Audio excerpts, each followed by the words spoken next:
On this week's episode of the Program Guyz Podcast, the college football playoff is officially not expanding, at least for now. We discuss why. We take a look at the happenings in the OU football program, and we circle the Wagons with some OU softball and baseball talk. Each guy gives their Mount Rushmore of OU athletics. Pat gives us his hot take of the week, and Ryan tells us why we should watch Dopesick on Hulu. All right, let's get started. 3, 2, 1. There's not one guy, one person in the history of this program that's bigger than the program. What's better than this? Guys being dudes. What's up, and welcome in to the Program Guyz Podcast, episode number 7. I am here, as always, with Patrick Hertzberger, Ryan Tyson, Matt Gann, and Mark Hall. Today is Thursday, February 24th. Be sure to follow us on all of our social media at Program Guyz on Twitter, at Program Guyz with a Z on Instagram. Also, be sure to like and subscribe on our YouTube channel. Speaking of which, YouTube, if you're watching right now, everybody welcome in the orange, the impeccable Patrick Hertzberger, everybody. Patrick, come on in with the orange. There it is, buddy. Here it People. is. Spray tan Pat. Look at that. Look at that tank. Patrick, Oompa Hertzberger. That's right, baby. Pat, what did you take away from your spray tan experience? Just smells so bad. I know there's talk about how great I look, so it wasn't a punishment, and I appreciate that, guys, but it smelled bad for about 48 hours. Still this morning, it was bad. I would never want to get one of these again. So do you have like orange and stuff like all over like your bed sheets and like everything? Does it just like, do you just leave a trail of tan as you go? I think I got it early enough in the day not to, but I did. And then I used like blue towels to make sure that would take place. So, got it. Yeah. So Nice. I have a question. You're worried about the smell, and I got a spray tan a couple of Halloweens ago for. Did you really? costume. Okay. I was Hulk I did not Hogan. know that. Oh, yeah. Okay. I got a yeah, spray yeah. tan. It just I didn't remember. take really in time. I got it too late. Yeah, Here's yeah. the thing, though. I shower regularly, so I didn't really notice a smell. And Patrick, I'm wondering, like, are Yeah. you showering or Twice like a how day. is this? Twice a day? How Okay. is this smell lingering though? I waited 9 hours because that's what the Yeah. girl Caitlin at Palm Beach Shout spray out. tan, she Shout said out. shower in 8 hours with just water. So that sucked. And then after that, I mean, I've Oh. showered like 5 times after that. I've been using 2 different body washes just to make sure, like, I don't know, just to get the smell off, but Yeah. it's not really working. What's Becca think about that? Becca is Patrick's girlfriend, by the way. I think she loves it. Also, Really? hey, shout yeah. out to Becca for reporting. Being Oh, yeah. there for the board and Yeah, after. she's a Shout great out, job. shout By out the to way, her. that video is up on our TikTok. You can follow us. Pat, what's the TikTok name? Program Guyz, Okay. probably. We should probably figure that out. Yeah. Okay. It's on the reels too, though. It's on the Instagram reels. So Also, real quick, I didn't put this on the outline, but I want to discuss it just quickly. Matt, we put up on our Twitter, if we got 50 retweets, you do the cleanse like Aaron Rodgers. Do you agree to that? Yes or no? I feel like 50 is too little for the. just Sounds to me like you're not absolute dedicated. No, you're not dedicated. Guys, have you read it? Have you seen? It's just purely a laxative for like 2 weeks. I'm pretty sure. Would you do one This is your step? dude, Would you do one step for 50 retweets? and we get to pick it. Yeah. I mean, I looked at that list and I had a nightmare last night about it. So like, maybe if you pick one, I can agree to it, but it's gotta be 100 retweets. I'll agree to that Okay. 100 retweets. 100? will do Okay. One step. for one Deal. step. Yeah, All right, one we step. can deal. And we get to pick the step, correct? We can make that happen. I'm Okay. sure all of it's gonna make me do whatever it wants to do. So I'd I'm not honestly gonna be fine with Matt picking it because I'm not it's gonna know be what good it is. content either way. Yeah. Yeah. Once again, be sure to follow us on Twitter at Program Guyz. Retweet that. We'll put that up Please. tonight, Please. and you can find it. I'll Please. pin it to the top of our profile, so you can find it very easily and retweet that. We'll figure it out what we're going to make Matt do when we get to that. We'll announce it to you guys. Not a whole lot going on in the sports world for us guys, but that's okay. You know, we're a content machine, and we're going to keep it moving, keep the cogs turning. We had the college football commissioners of each league, each conference meet and discuss the college football playoff expansion. It's not going to happen. They're going to keep it at 4 teams until at least 2026. That's when that 4-team playoff contract expires. According to Heather Dinich of ESPN, the ACC, the Big Ten were the biggest drivers for not expanding. ACC cited it just wasn't the right time, too much other stuff going on with the NIL and stuff like that. The Big Ten wanted auto qualifications for conference champions, and nobody really wanted that besides them, I suppose. 8-3 final vote, according to ESPN, the Pac-12, the Big Ten, and ACC voting no. Thoughts? It's just a dumpster fire, honestly. It really is. It's like we can't, it feels like American politics. It's just like no one can agree on anything. It's just like you got 3 people who won't do it. I'm genuinely not surprised the Pac-12 said no, just because I think probably Tebow has some sway over the commissioner a little bit, coming in the USC, trying to bring that conference back from basically death. Not shocked. What do you guys think is the biggest reason for the no? Because I think it's a huge yes. I heard a report that it was like $450 million just if you expand it. That's what they're going to split, the pot that's going to be split. And I don't understand the reasoning. If it's $450 million for basically nothing, everyone gets a bigger shot at a national championship. I don't know. There's no downside that I've heard that makes any sense. Go ahead, Mark. Let's run through the timeline just a little bit, right? Yeah, go ahead. Because last fall, all of the commissioners were on board with this idea, right? The meetings were going ahead and they were going to figure this out. And then news breaks that OU and Texas are joining the SEC. And that is essentially a gigantic power grab by the SEC. It's a shot across the bow from the SEC, who was working with all of these other conferences on expansion, making this work, to all the other conferences. It's a shot across the bow. And I can understand why they're a little bit wary of expanding to, let's just say, a 12-team playoff, when even if you guarantee 5 spots for all of your conference champions, that's one to the SEC. And then what, you have 3 others from the SEC, 4 others from the SEC every year. It's going to be a guarantee every single season that the SEC is in the national championship if you expand that way. I think that's where some of the hesitancy comes from on the side of some of these teams or these schools, these commissioners. They should have taken the chance when it was given to them. That's what I'll say. Yeah, I agree. Anybody else? I mean, I'll just say it's all about money at the end of the day, right? But I think Mark's got a good point. If you expand it, you only got the one conference championship. The Pac-12 is not going to produce 2 or more. The Big Ten, after OU Texas leaves, not going to produce. So they're going to be missing out. Yeah, sorry. Big 12 now. Yeah. With Houston and them coming in. But yeah, I mean, at the end of the day, the last 4 years have proven, to me at least, that there's only been 3 teams that would even make the playoff anyways. So at this point, you just be getting some enticing matchups. It's a money grab. But yeah, the SEC would completely dominate the expansion no matter what anyways. So go ahead, Ryan. I do think like the Big Ten is the surprise for me, just because I think they do have teams up there. Like usually that, you got Michigan, you got Ohio State, like Penn State, Michigan State float around there sometimes. Iowa sometimes floats around there.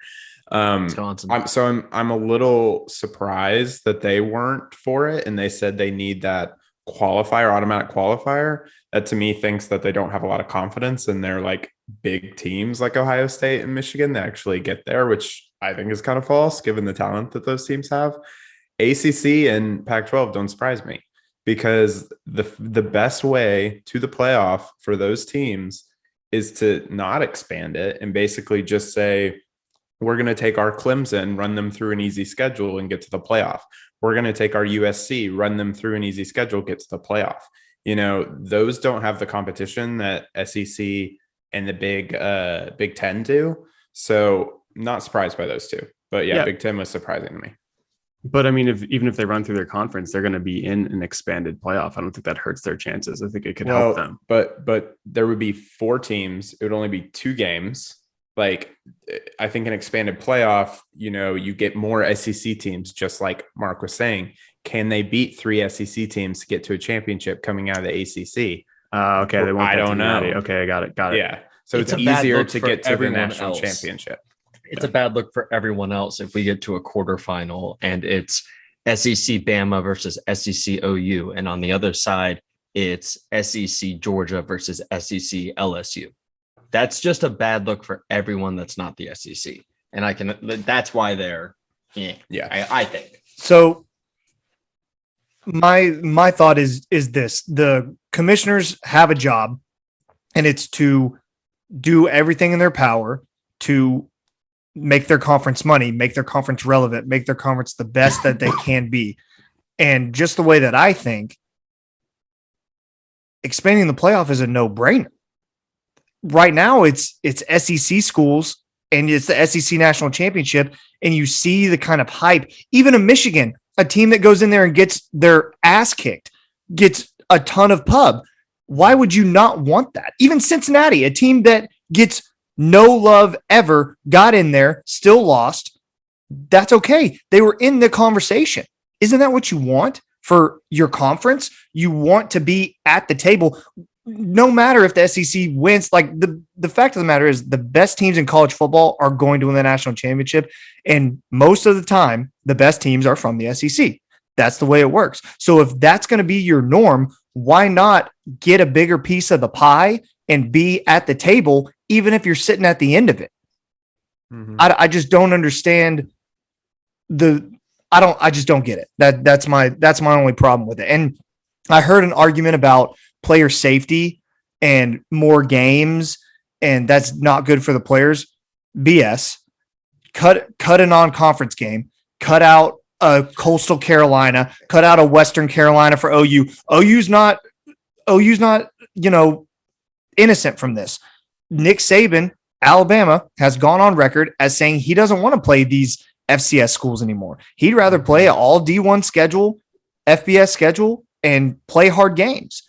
But for whatever reason, we don't do that, and we continue to have weird schedules like this. Yeah, and I think to your point, Mason, like, the jump from college football to NFL is massive, right? You go to 12, 13 games tops if you get to the national championship, right? Maybe 14 to 18, like, very, very quickly, right? So would a couple more games there help prepare these players who are wanting to go into the NFL and prepare them better for that experience that they're going to have as they go in? I agree. And real quick, everybody kind of give me off the top of your head your dream playoff scenario. I can start if you guys need a second to think. In my mind, a 12-team playoff makes the most sense. That's just my opinion. I think it makes the most sense. You give some people some buys, the top teams, and that's the way you do it. But that's where I'm at. Yeah, I mean, I think I'm 12-2, buys at the top, home field until the top 4. Why not? Yeah. Like, I love the way the NFL does it. So I think very similar to that. Yeah.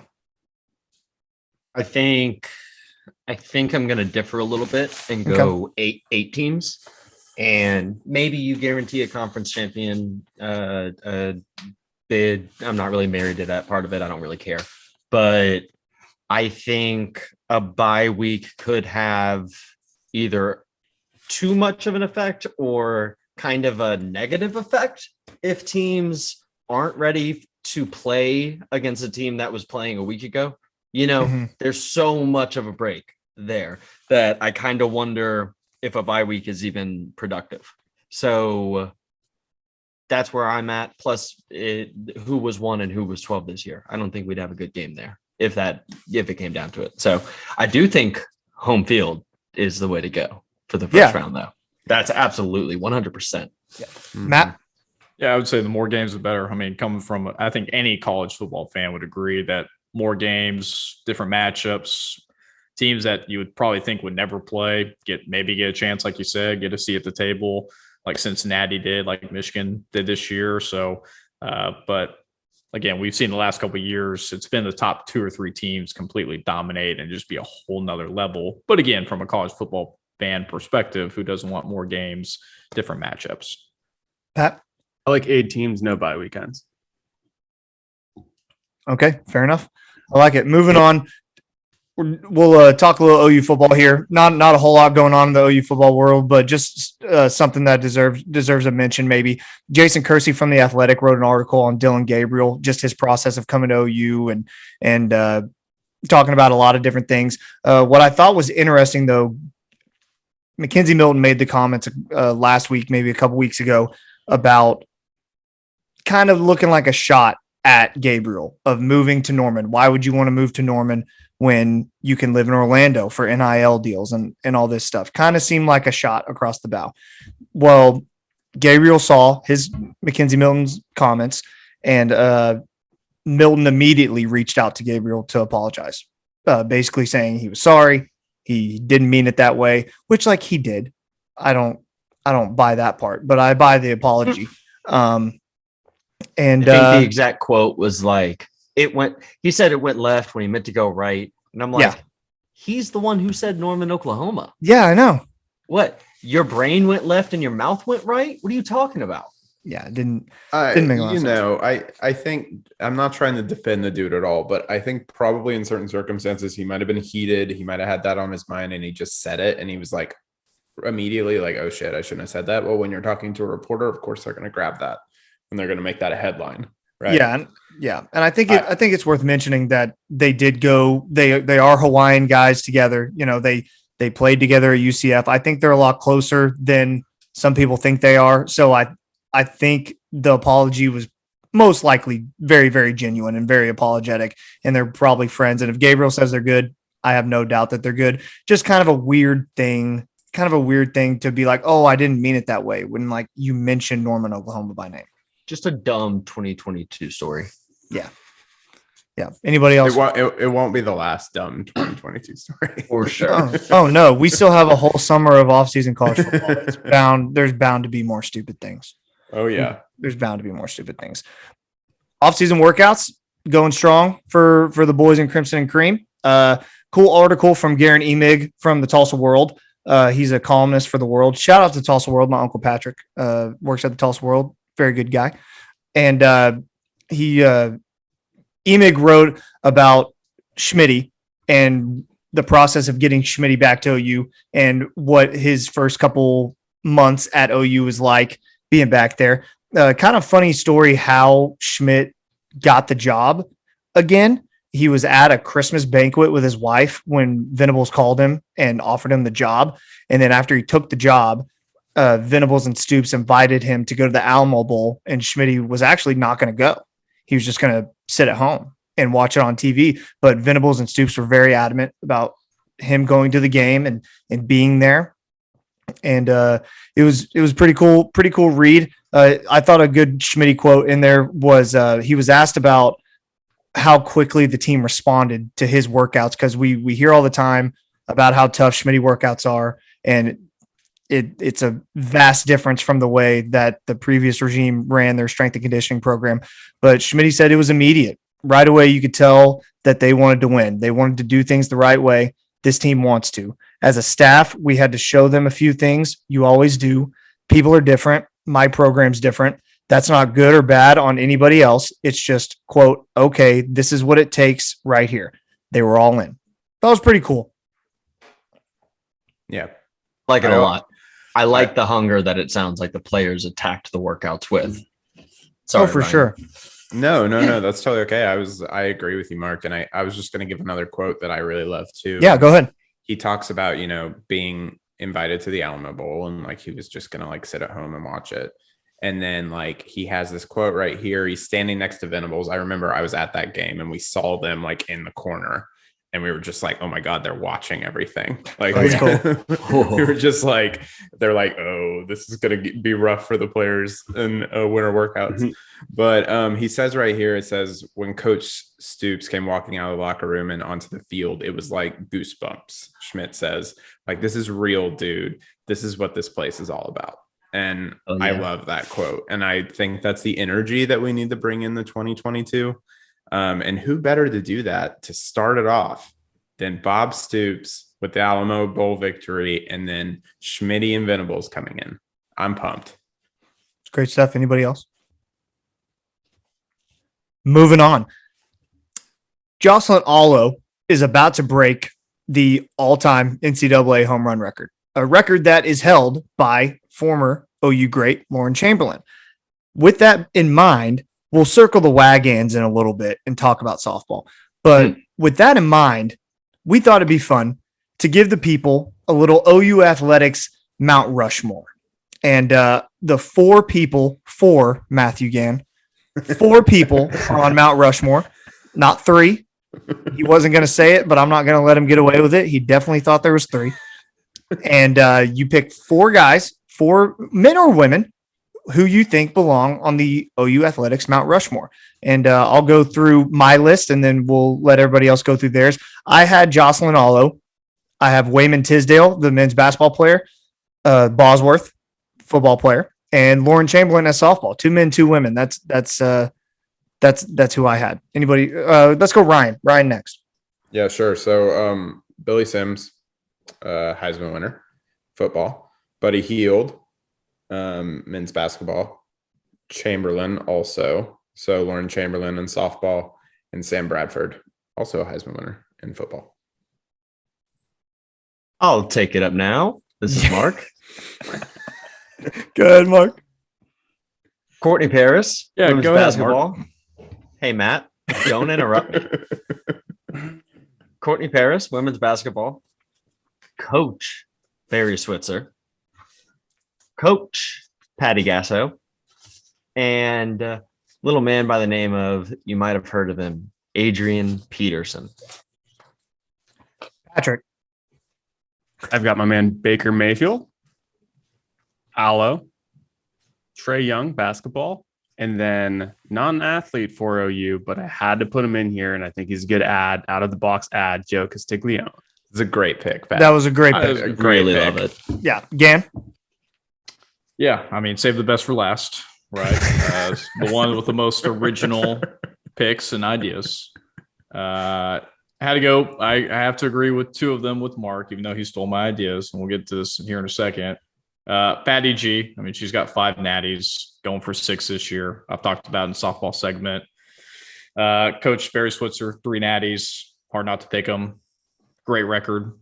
And then I went basketball. I chose Blake Griffin, my boy. And then I went off a little bit off the beaten path here because I really wanted to choose somebody from a different sport that maybe not a lot of people know about. A different wagon. A different wagon. And I picked Mr. Dave Schultz, who did Great pick. wrestling at Solid OU. pick. He's a 3-time All-American, won the 1982 Natty, and he has he's a 7-time world and Olympic gold medalist. So Also Wow. the subject of the 2014 movie Foxcatcher. So Get out of here. yeah. Get No out way. of here.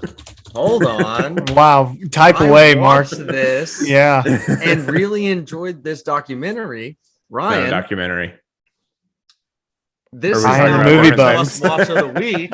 Yeah. Go watch Foxcatcher, everyone. No It's way. An Oklahoma guy. I will. So reading everybody else's, I'll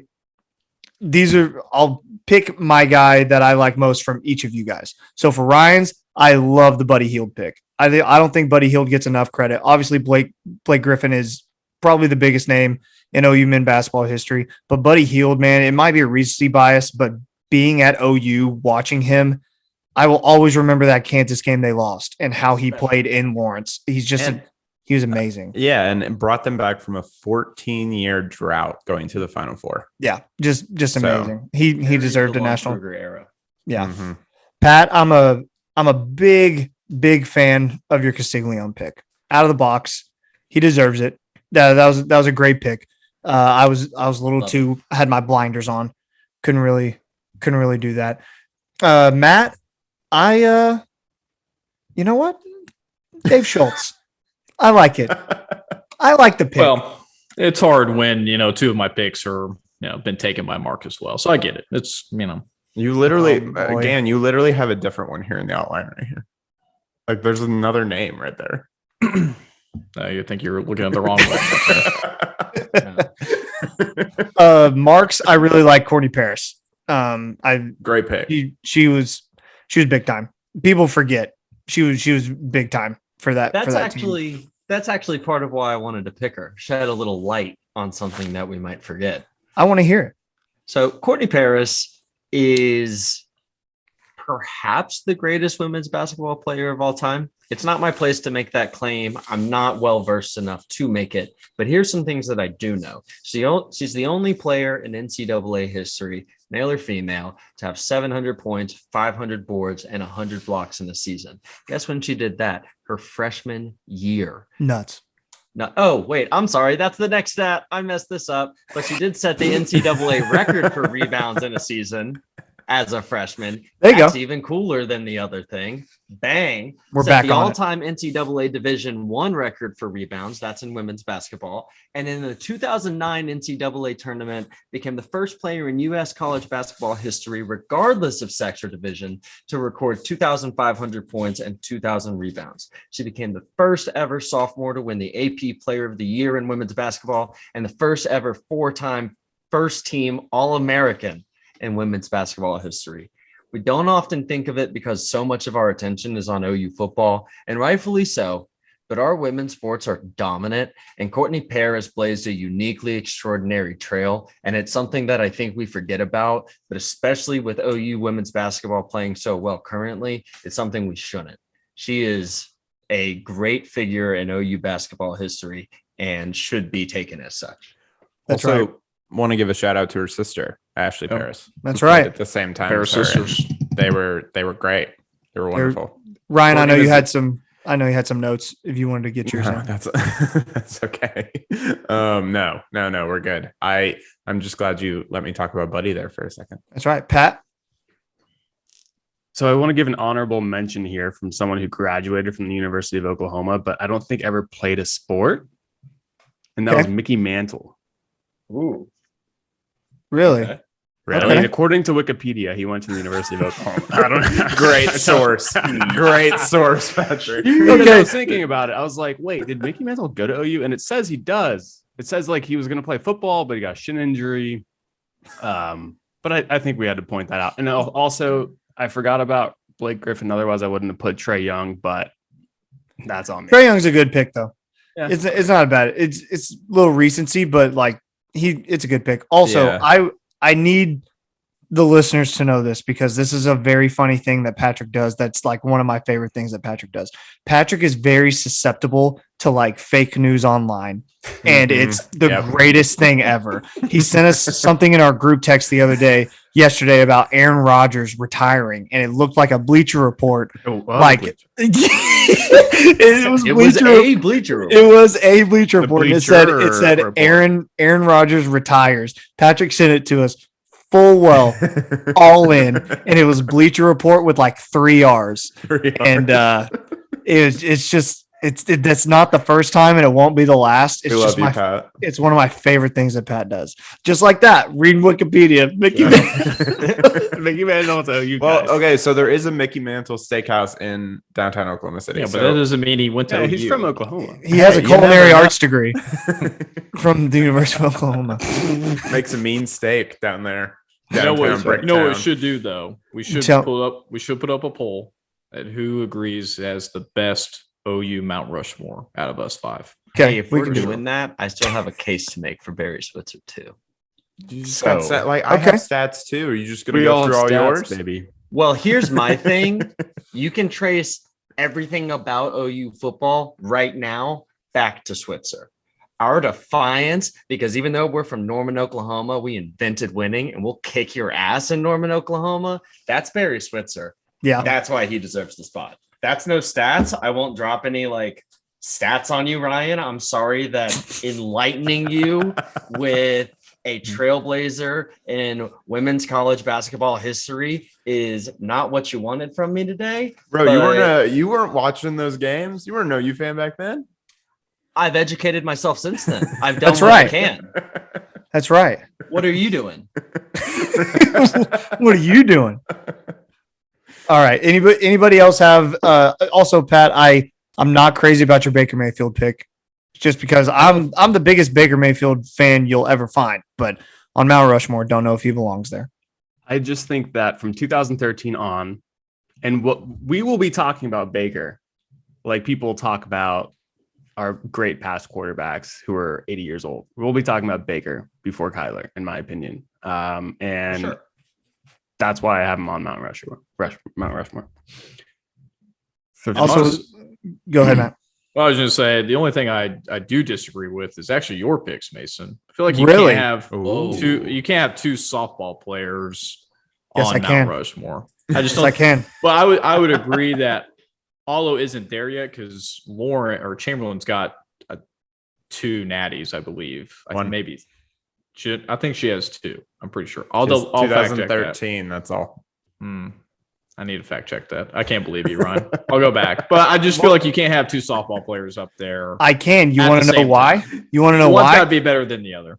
So, You know why? Because Lauren Chamberlain set the standard, broke the NCAA record, brought Jocelyn Alo to Oklahoma. Yeah. I guarantee you, Jocelyn Alo saw what Lauren Chamberlain did and was like, I need to go to OU and play for Patty Gasso. And that's why Jocelyn Alo is on there as well, because she's about to pass Lauren Chamberlain on the record books. I'm going to agree with Mason here. I'm going to back him up on the Chamberlain pick because OU softball has won their championships.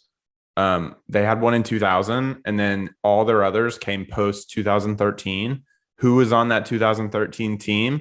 Lauren Chamberlain, who started this and like 10 other players. You act like No. Lauren Chambers is the only player. but she's the most well known. She played 9 positions, Matt. Yeah, Matt. Yeah, apparently.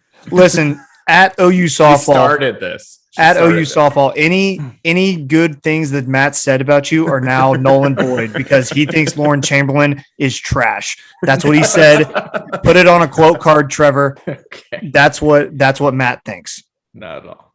Okay. Well, anybody else? Anybody else before we move on? Okay, sounds great. We're moving on. It's everybody's favorite segment. I say that about every segment, and I'm gonna keep doing it. I think it's a funny inside joke. So everybody's favorite segment right now. It's called Circle the Wagons. Second installment. Is it or is it the third? I don't even know.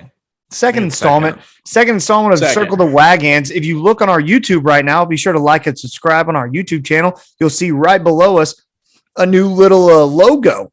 Matt's got a logo. It's got now. its own logo. Shout out to Yeah. Trevor. Shout out to Trevor. How about that? All right, Matt, take it away. Yeah. Well, don't have a lot of OU football news, but we do have some other great programs, like I mentioned in last week's pod. So just want to give some updates. I know we were just talking about it. Have to give an OU softball update. I mean, they are absolutely crushing it. They are unanimous number 1. Just got off a 5-0 weekend. Again, absolutely dominating their opponents. So right now, I just want to get an update. After 10 games, they are 10-0. They have 8 wins by run rule, and they have 6 run rules in a row.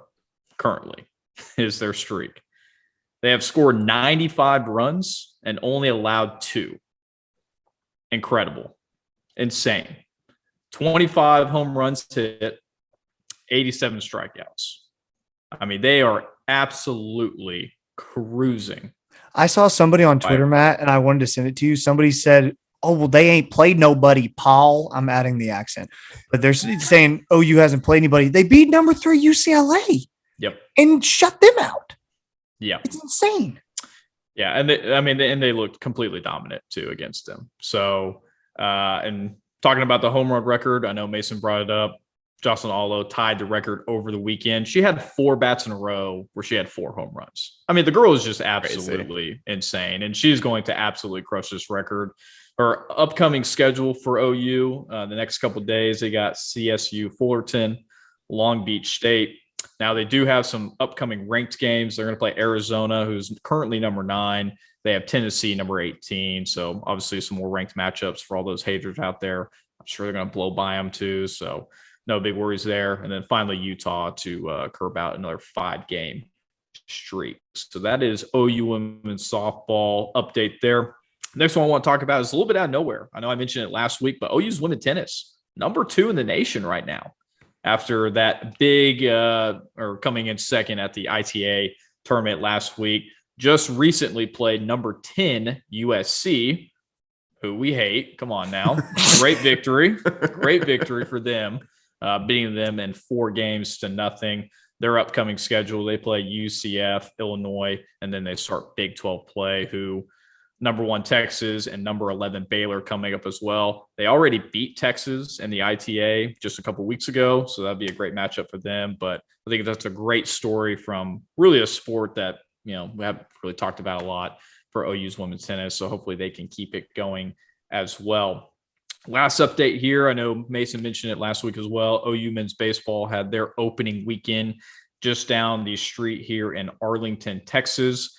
They played 4 games. Went 3-1, so not a bad start. Beat Auburn, lost to Arizona, beat Michigan, and beat Wichita State. So not a bad rep. Had some guys go out there, said, you played pretty good. So hopefully they can continue doing that. They have a 3-game series against Northwestern State that actually just got moved from Norman back down to Globe Life Field in Arlington. So they're going to play a 3-game series just down the street again. So I'll keep you guys updated on next week's pod, and we'll keep circling them wagons as we keep going. Wagons. Also, shout out. I want to start something. Get the listeners more involved. We said Pat had boots on the ground at the softball game last week. I saw our listener, our buddy Ryan Heil, was at the OU baseball game. Tweeted at us that he was at the OU baseball game. If you go to an OU athletics event and you tweet #circle the wagons, #boots on the ground, it's an automatic retweet, and we will mention you on the pod. 100%. It's sweeping the nation, sweeping Sooner Nation. Circle the wagons and boots on the ground. Circle the wagons. That's right. Boots on the ground, baby. All right, boys, we're moving on to Pat's hot take of the week. Pat, where's your bucket hat, bro? Am I jumping ahead? I am? Where am I? How am I jumping ahead? Oh, Hey, let's just go for it. Let's change it up. This week. Oh my gosh, there's 2 outlines. Listeners, we had some Google Doc issues this week, so we're not perfect. You're right. We make mistakes. Patrick, take your bucket hat off. We're going to talk about OU men's basketball real quick. Sorry, Patrick. Oh, I got everybody all excited. What a tease. OU men's basketball. Anybody think that they're getting in? They lost to Texas Tech the other day. I don't think they're going to get in. No. I think they're like the first 4 out right now, according to Joe Lunardi. They're one of the first 4 out. I think it's going to be I don't think they're going to get in, but I think it's going to be okay. This Porter's first year. We love him. And he needs a little bit of time, I think. And I think we'll be better next year, and hopefully we'll be able to bring in some new talent and stuff like that. So I'm optimistic about the team, but no, I don't think they're probably going to get in this year. They have 3 left against Oklahoma State on Saturday, West Virginia Tuesday, March 1st, Kansas State March 5th. They got to win all 3 or they don't got a shot. Yeah, I mean, they're 4-11 in Big 12 play. I know the Big 12 is the best conference currently in college basketball, but I just don't know how you can accept someone, even if they're 7-11. I mean, maybe, but 4-11 in conference play. They lost by 21 to Iowa State. Mm-hmm. Yeah. How do you do that? Remember when this team was ranked? Yeah. Do you remember a few weeks ago when they beat Texas Tech? Yeah, by 15. That's what I'm saying. I think if we actually do make it, we could be that upset alert team. I'd love to see. We got to make it first, right? Well, plus we lost, Harkless. I don't know if you guys saw. He's having season injury surgery. He's one of the main guys. He's coming back though, right? I think it's season ending. I'm pretty sure. No, he's coming back next year. That's what I meant. Sorry, I'm not sure about next year. Matt, it sounds like a team that just peaked at the wrong time of the season. I think you're right. That happens. This team wasn't, busting down anyone's door last year. So it makes sense that, hey, a new coach that doesn't have his guys in yet is not immediately having world-breaking success. That's okay. I think they got to win the last 3, and then in the Big 12 tournament, they got to win 2 games. Or else I don't think they're in. I forgot about the Big 12 tournament. Yeah. I mean, technically they could win the Big 12 tournament and be in. Hey, but probably not. never. those auto conference bids. That's right. College football, listen up. Listen to the Big Ten. Matt, did anybody want to touch on the other stuff, the golf schedule? Anything? Yeah, I'll update that next week. I love it. Okay. Hey, I need to do one thing because my mom said she'd be mad at me if I don't.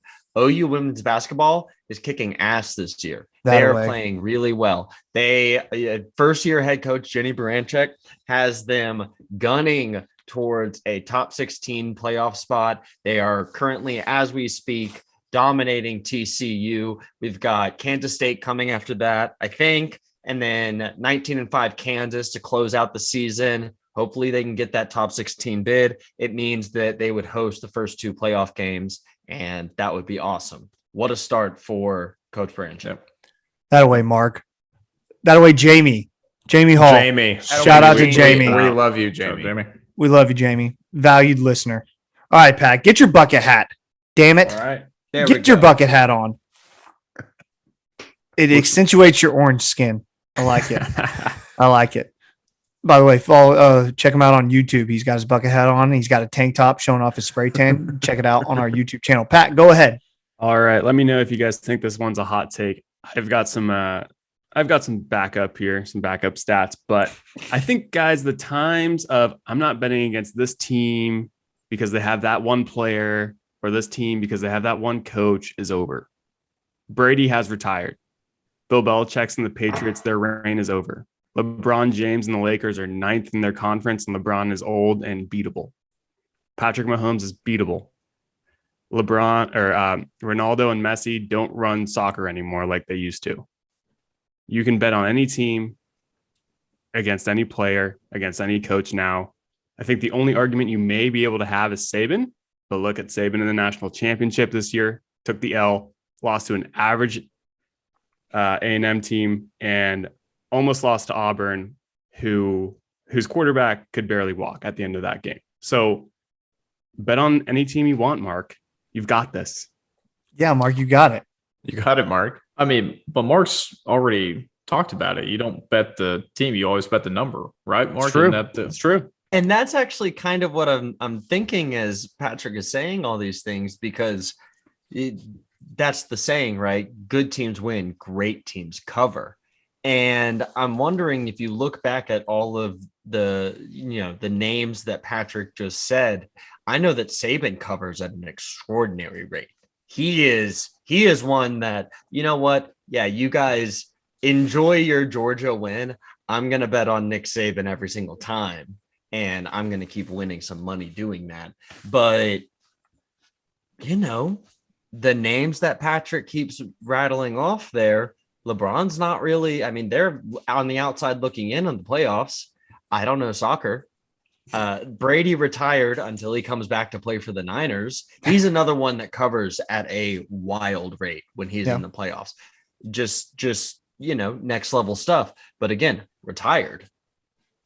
It'll be interesting to see if we have a next generation of guys when then this Mahomes, I guess John Morant, if Zion Williamson ever plays basketball again, younger generation of athletes take the mantle on that. I wonder. Yeah, I'm curious as well. I get where Pat's coming from, and I kind of agree with you, Pat. I don't think I think Pat's right. When he was rattling off all those names, I was trying to think about, I take this person. Oh, I take this person. I don't know any. And I mean, maybe if you gave me a day to think about it, I could maybe give you one, but off the top of my head, I can't. Joe Burrow is probably one of the hottest names in football right now. He's not a guy that I can trust to cover at a steady rate. Though. Yeah, that's right. That's why Pat's orange and I'm not. Yep. But I think Pat's right. It may be a hot take, but I'm with you. I'm riding the train with you. It's really like a generation of athletes have just like moved on. We don't have that next thing, except Serena too. She's another one. Mhm. But that is Also- an individual sport. Right. So, I mean, I think if you take away kind of the individual aspect, which is kind of what Pat is talking about, like it should be more of like a team sport type mentality, which I semi agree with you, Patrick. I do think most of the time, give me Patrick Mahomes, give me Josh Allen, give me these people, give me Aaron Rodgers most of the time. Like majority of the time, I'm going to pick that team to cover because of those names and what they are able to do. Now, yes, they're all beatable, but if you look at like a percentage, are they more likely to cover or not? And I don't have those statistics. I'm also talking like more bigger games, like at least in the playoffs, right? Mhm. Yeah. And I mean, I still think that. I mean, if the Chiefs would have beaten Cincinnati and went into LA, I probably would have picked them to cover, just because Yeah. I saw Patrick Mahomes lose. I did, and I saw what the Chiefs did that second half, and it was awful. But you still can never count out those people, those individuals, because of what they're able to accomplish and what they're able to drive their team toward. Yeah. Matt. Yeah, I mean, it's just there's so many different things to think about, so many different factors, different types of games, different sports. I do think there is a good number of young generational talent in each sport, whether it's football, basketball, even baseball. I mean, the names that you mentioned are definitely people that are out of their prime or going to be out of their prime, right? So I do have a lot of hope that whatever sport it is, new names, new talents are coming in. So it's going to be exciting either way. I don't know if it's necessarily a hot take, but it just depends on the sport and the situation. So, Okay, Patrick. Once again, another good one. He's Lukewarm take. lukewarm. Yep. Lukewarm take. I need like He's next been week. spicier. He's Next been week, I spicier. need you to be like Super habanero. I can spicy. do it. Yeah. I can do it. You can do it. Okay, give me something. Mhm. Just You could take like everybody on the listeners, the program guys have a group text. And I swear to God, if we took anything that Pat says in that and made it a hot take, it would be spicy as hell. oh Because I don't know. Mark's He been comes on in one. hot. Mark's been on one lately too. So I know Mark. Yeah. Mark attacked me in our group Yeah. chat on Twitter today, Maybe that should be comparing Tua Tagovailoa to David Mills. Yeah, we should he's, give he's him mad the- at me. We should have given No way, Mark dude. the hot No take. way, dude. I sent a tweet I saw, and then you came at me with a 28-3 joke. I If did. You're going to throw down the gauntlet. You're going to take it back too. I For did. context, That's all it was. Mason, can you give context as to what Mark sent? Mark sent a tweet from CBS Sports about comparing Tua Tagovailoa's stats to David Mills, and they were eerily similar. Like This season, yes, this season they were extremely similar. Extremely similar. across the board in age, games, passing touchdowns, interceptions, completions, and yards per attempt, equal. It's kind of crazy. Crazy. no. Does It's that not mean good that news. Tua- I don't want to see It's that not either. good news for honestly. you, Mason. You don't want to see that, Patrick? Shut up. No, I Be don't want honored. to be my guy for the next 10 years. I don't. The Houston Texans are going to be like, oh, this is a good stat. We should stick with them for the next Texans are- 20 years. the Yeah. Texans are terrible. I know. I know. They're terrible. We know this. It's okay, bro. Your third I'm in good team company won here. the Super Bowl. I don't Yeah, know your at third this team won the point. Super Bowl. Third team. You think Josh McCown can second be team. player coach? Maybe. go I for think that. that's That's the not a decision bad- you need to make. At Maybe least they go give him for the that. OC job as well as a quarterback job. Yeah, that's what I think.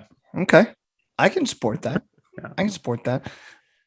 Matt, didn't Mark come at you this week or the other day? Is that what you brought up? Well, listen, Mark. I don't know if Mark's having a bad week at work or what it is. It's me. It's you. I'm sure he'll find fault in Patrick and What Ryan I as do? well. But, well, I think one, you got mad at me or no, that was Mason. Mason was getting mad at me for not calling it a punishment for Patrick, and then Mark was coming. Mark was coming at me for the taking his pick and For stealing my damn pick. Yeah, you had Roy Williams written down. No, false. That's all. You literally have Roy Williams written down. Roy right Williams here. written down, and Right then here, I it's look in up. the outline. I look up, and the graphic says Barry Switzer. Like, what the hell is going on here, Matt? Crazy how that happens. Huh? He's a bamboozler. He's a copycat. Yeah, he is. He is. Mark, It's I just all want to say I hope you have a good rest of your week, Mark. That's all I care about. I just hope you have a good rest of your week. Thanks, Matt. It's been an all right week, man. It's been all right. I like you guys. No problems. Okay, just making sure. Just making sure everything's okay. You know, we love you. This is a safe space. This is a safe space. Everything's good. Okay, great. Yeah. I'm Busy, glad. But that's life. Yeah, exactly. Well, that was a nice little semi-intervention for something. Yeah, it was. that maybe we I didn't think need to we solved a problem today. I think Mark's gonna take a step back. He's like, you know what? Maybe I need to stop being so aggressive about Tua Tagovailoa and all this Honestly, other stuff. thank you, Gan, for leading that charge. Yeah, Well, yeah.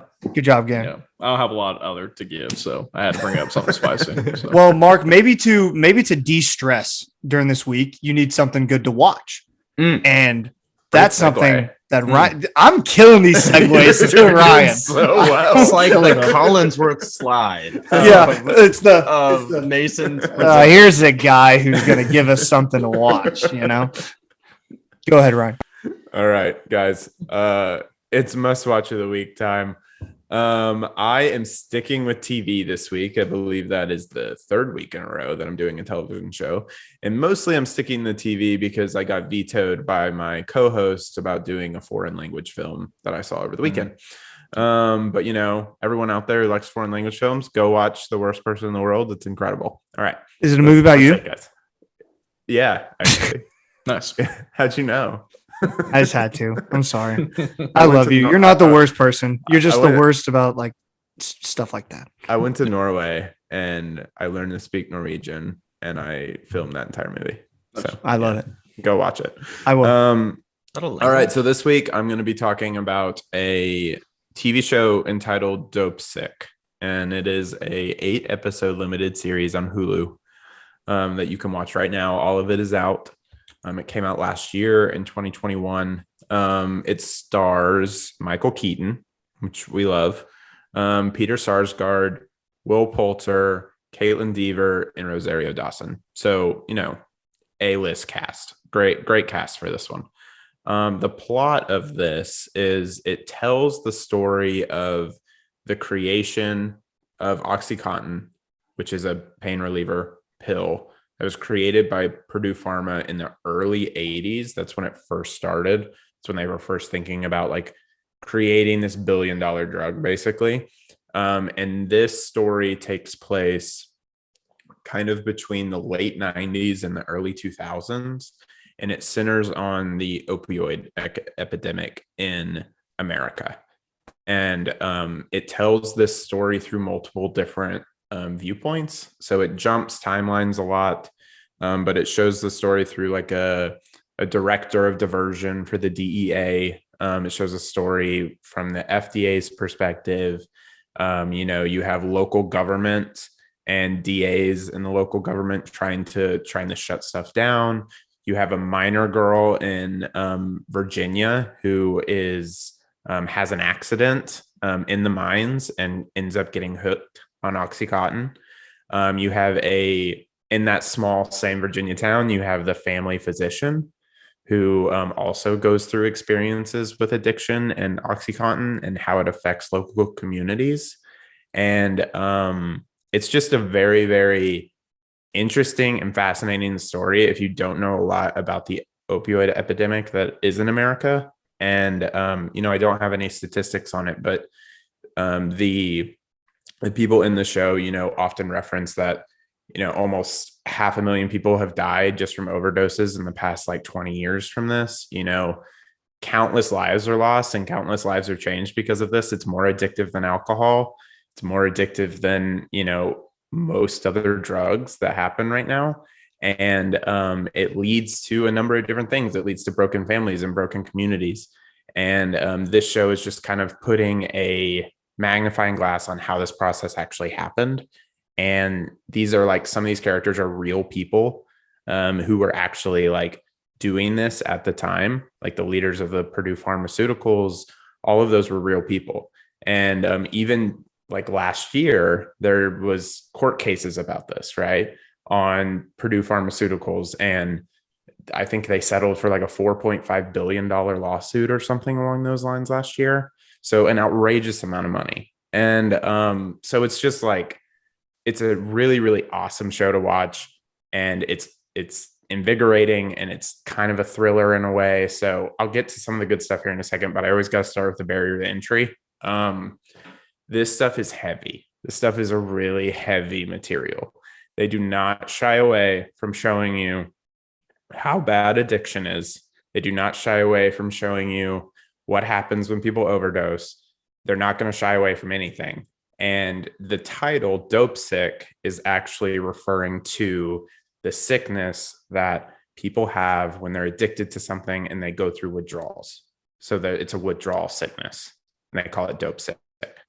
So you see all of that happening. And, when people get addicted to Oxycontin in particular, it's almost impossible to pull off. And you see actually like how this affects them and their families and everything like that. Some of the high points I want to talk about: acting. I always talk about this, but you always need good actors in a show, and they got some good ones in here. I want to particularly shout out Michael Keaton, who's amazing as always as the family physician in Batman. He's amazing as the family physician in Virginia. And then Caitlin Dever, who some people might know from the Netflix show Unbelievable, as well as Booksmart, the Olivia Wilde film that came out a few years ago. She plays the girl who works in the same Virginia town and is a coal miner and gets injured and gets addicted to Oxycontin. So really, really great work by her as well. This show has really high like thriller elements. So, it's jumping between timelines, but it's showing like, is Purdue Pharma going to get away with this? Like, is the large pharmaceutical industry going to get away with this? And I mean, you could sit on your computer right now and Google and find out if they do or not, but it is really cool to be able to see the process and sort of how corrupted sometimes these industries can be, and how corrupted our government can be when it comes to these things. Because I mean, I think there's a line in the trailer that says this is the first, like, Purdue Pharma's first $1 billion drug. Like, one drug that they created is moving billions of dollars every year. I mean, people will do insane things to keep that kind of money. And you kind of see all of that unfold throughout this show. And honestly, like, it juggles all the timelines really well. And I think it should be kind of mandatory viewing. I think a lot of people underestimate how horrible this epidemic is, and currently still is in this country, and the damage that it's doing. And, a lot of people focus on the illegal drugs like heroin and meth and things like that. I mean, we had a whole show dedicated to meth with Breaking Bad, but a lot of people don't talk about the opioid epidemic and how much of a crisis it is for our public health and for people in general. So want to give a big shout out to this. They did a great job. Please, everybody, go watch it. I don't think you'll regret it. Great stuff, Ryan. I have a couple questions just real quick. You talk about jumping through timelines. Is each episode a different timeline, or do they jump during episodes? They jump during episodes. So they do this cool thing where they'll show the year and it'll like move on a timeline. So if you're in 97 and you move to 2003, because some of these characters are just in completely different timelines, right? So like the Deaver character and Michael Keaton are kind of in the same timeline, late 90s, kind of when Oxycontin was first, being rolled out to the entire communities, and like the effect that it was having. Because I mean, a big thing about this is, they were marketing that this is a less addictive painkiller, and it's only 1% gets addicted to it. And so it was just like rolling out everywhere. And then people were getting addicted, and it just kept building and building and building. Well, another timeline might be in like 2005, right? Yeah. When they're going through the court cases and things like that. So it keeps you up to date, and it's really not that hard to follow, even though it's jumping around in time a lot. They do a good job about keeping you kind of in line. Great. Anybody else? Questions for Ryan about Dopesick? Well, I just want to say, first of all, thank you for picking a show that I can actually watch and on a streaming service that I actually have and can afford. So I do appreciate you thinking of me while you did that. I can definitely tell you have great passion and enthusiasm for this particular one. I am curious. We're now into episode 7. What do you think has been the best show or movie that you have recommended? What would you put at the top spot? Ooh, that's a good question, Gan. Thanks for asking. Yeah. I still think it's Station 11, what I opened with. Agreed. On episode 1. I still think that's my favorite. It's fire. It's a great show. Go watch it. Yeah. Love it. Go watch it if you can. It's on HBO Max. So, Dan, do you have that subscription?